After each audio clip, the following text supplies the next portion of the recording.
All righty. There we go. Welcome to the Knicks Film School Postgame Show. As the New York Knickerbockers won a game that was more interesting than it had any right to be, given who they were playing. Shout out to the remains of the Philadelphia 76ers. Final score 105-91. I believe the Sixers covered by a half a point. We're going on a little run at the end of the fourth quarter there after the Knicks had gone up by, I believe they went up by, 23 points. But look, it was a wire-to-wire win for the Knicks. You know the rule, a win is a win, and certainly a double-digit win in which you did eventually, even if it took longer than it should have, pull away. And, you know, should you have beaten this team by, you know, probably 30 or more points? Yeah, you probably should have. But if we're being fair, and I don't know if this is a little bit too optimistic, it's not like the Knicks were fully healthy either. Obviously missing Jalen Brunson, but also missing Karl-Anthony Towns. So, like, I don't know, show me pretty much any team in the NBA. If you're going to take away their two best players, it at least opens the door for some level of, intrigue, I guess would be the right word. And, you know, you add in Deuce McBride, you add in Campaign. And, like, look, I think part of the conversation tonight can certainly be, if anybody wants it, to be about, how dependent the Knicks are on those two particular players for different reasons. Obviously, the conversation over the last few weeks has turned to the things that have emerged in both a positive sense and a negative sense in Jalen Brunson's absence. And a big part of that is Karl-Anthony Towns continuing to prop up an offense that is, even with Towns in there, still barely above the bottom 10 in the NBA. Again, since Brunson has gone out, once you take out his spacing, all of a sudden, all this stuff that we've been loving from OG Anunoby and all the stuff that we've been loving from Mikal Bridges, and you go up and down the roster, well, that sort of stuff gets a little bit harder to pull off. And I guess, you know, if you want to look at tonight and say, all right, well, you know, against this team, should OG Anunoby be more than, 7 of 16 from the field? Certainly should Mikal Bridges be better than 6 of 16, although I think some of that was just him missing shots. I think both of those conversations are fair. Where I'm going to spin this into a positive is one of my 2 or 3 favorite stats of the game is OG Anunoby setting, I believe for the second time in about a week, a new career high in free throws attempted. He attempted 13 free throws. He is discovering something right now. And maybe that's the wrong word to use because the way he's playing is the same way that he's always played, at least since he's come to the Knicks.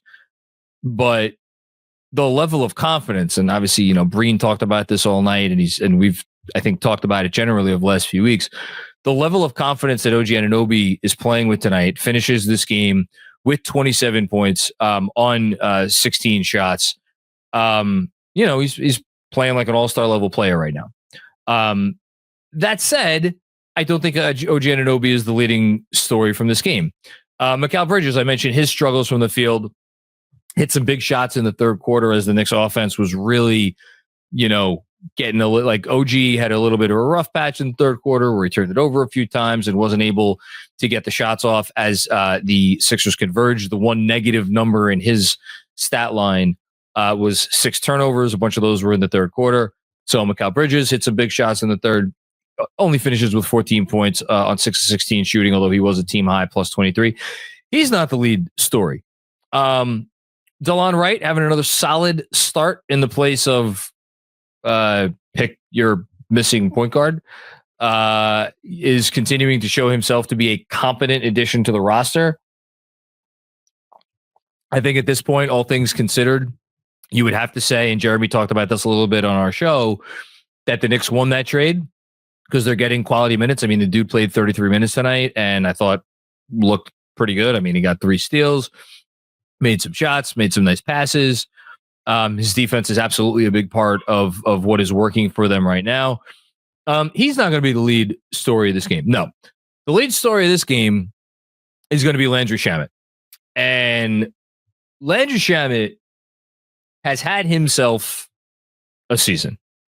Started off, as a, oh, wow, this guy that we kind of signed as something of an afterthought. Like, would he make the roster? Would he not make the roster? Somewhat late in the summer, all of a sudden we got to the preseason and it was like, oh, he's going to be a rotation player, and Tibbs is going to trust him and Tibbs is going to give him real minutes, even though, if they go with, 4 backups at the same time, along with a starter, they were going to be awfully small out there with Campaign and Deuce Pride and Tyler and not Tyler Kolek and Cameron Payne. It didn't matter. Clearly, Tibbs liked something about him. He liked what he brought, I think, on the defensive end. And, a lot of things about Tibbs' reputation, and yes, we will get to Thibodeau's achievement a little bit later, are unearned.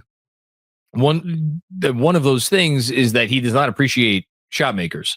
Like, the man's not stupid. He knows you need to make shots to win games. And if you give him a guy who is a threat from the outside, he's gonna, and especially a guy who doesn't hesitate. And that was always the key with Shamet, is I think he appreciated the fact that on a team where not a lot of players are willing to run and gun, so to speak, Shamet is willing to do that. So, presumed member of the rotation, gets hurt before the end of the preseason. We were kind of back and forth on whether or not he was going to end up getting a roster spot, not end up getting a roster spot.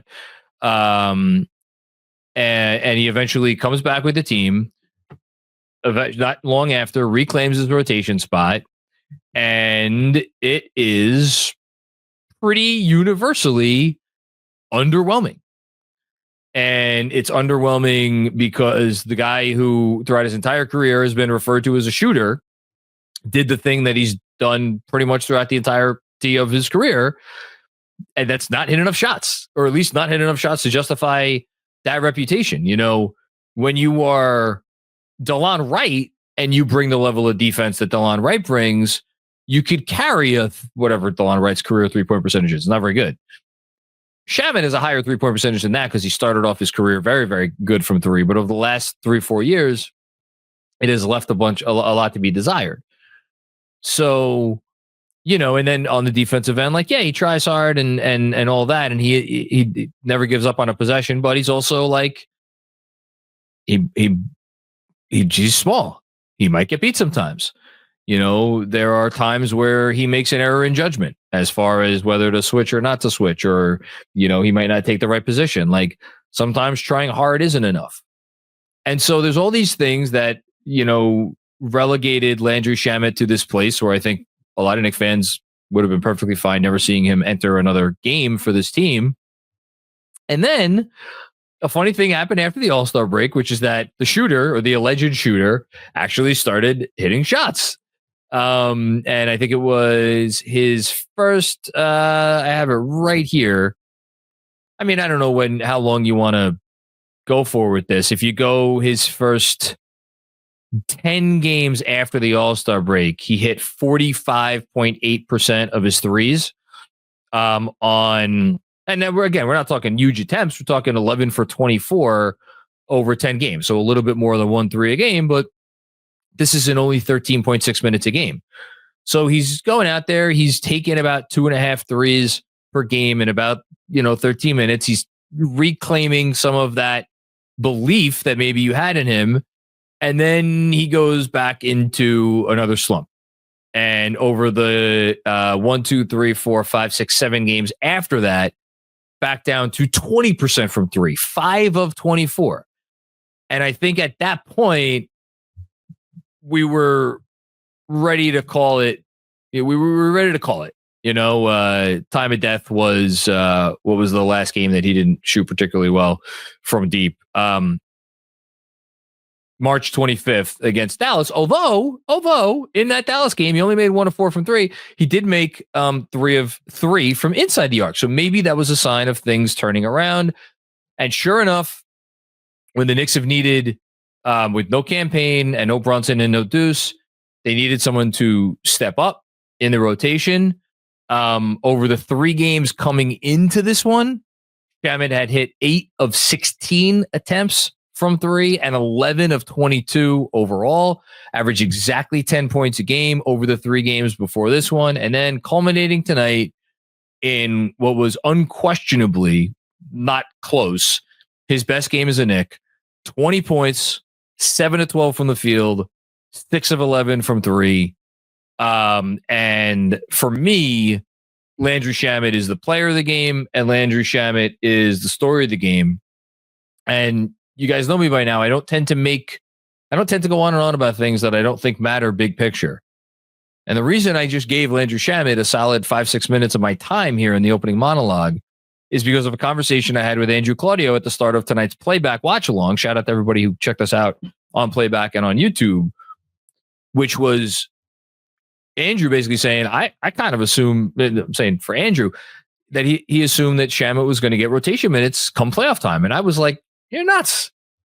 You're nuts. You know, the way games are spaced out in the first round, especially, Tibbs is going to be able to throw Bridges out there for 38 minutes and OG out there for 38 minutes. And Hart, I mean, that's a different conversation. But if he wanted to, he could throw him out there for 38 minutes. And then Brunson and Cat, doesn't even matter what they get.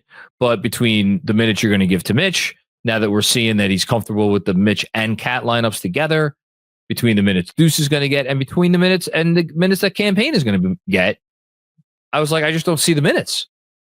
You know, maybe 3-4 minutes in a first half here or there. And a game like tonight, and it's not only a game like tonight, it's now the last 4 games. So if you go now 4 games, 50 points over 4 games, and a total of, I could do some quick math, which is always fun, 14 of 11 threes tonight, man. 11 threes in 34 minutes. 14 of 27. So that's now better than 50% from deep over these 4 games. I wonder if that's enough. I wonder if that's enough to get him 5 minutes in the first half of game 1 against whoever it is, Milwaukee or Detroit. And if he plays pretty well in those 5 minutes, I wonder if it's enough to get him, 3 minutes in the second half of that same game. And then if those go well, and again, like, you're hoping the first round playoff series that the Knicks play does not come down to the 8 minutes that the 9th man on the roster might play, but stranger things have happened. It's guys like that could swing a game, and sometimes all it takes is one game to swing a series. So I thought Shamet, after what has been a really up and down season for him, more down than up, and one that he's gotten a lot of, been the target of a lot of frustrations, whether or not they were fully deserved or not. We could have, it's a different story, but I thought he deserved to get his flowers in this game.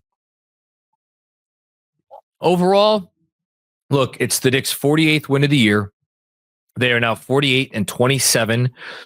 I believe this is their high watermark for the most games over 500 that they have been. I will double check that, but I'm pretty sure that it is. And they are playing well at the right time. Did they play their best basketball tonight? Again, no. But given who they were missing, and given the fact that they faced some adversity, what was a 17-point lead? Actually, did it ever get up to above 17 in the first half? I'm not sure, but it definitely was 17 points at the half. Given that a 17-point league went down to 5 because the Sixers actually started hitting some shots, and the Knicks had 8 points through the first 9 minutes of the third quarter, which, again, we love talking about all the increased opportunities and all this stuff for OG Anunoby and Mikal Bridges. Well, if your best 2 offensive players are OG Anunoby and Mikal Bridges, sometimes you're going to have a 9-minute stretch where you have 8 points, and that's just reality of the situation. One name that I have not mentioned tonight is Josh Hart. Was not, let's just say, my favorite Josh Hart game.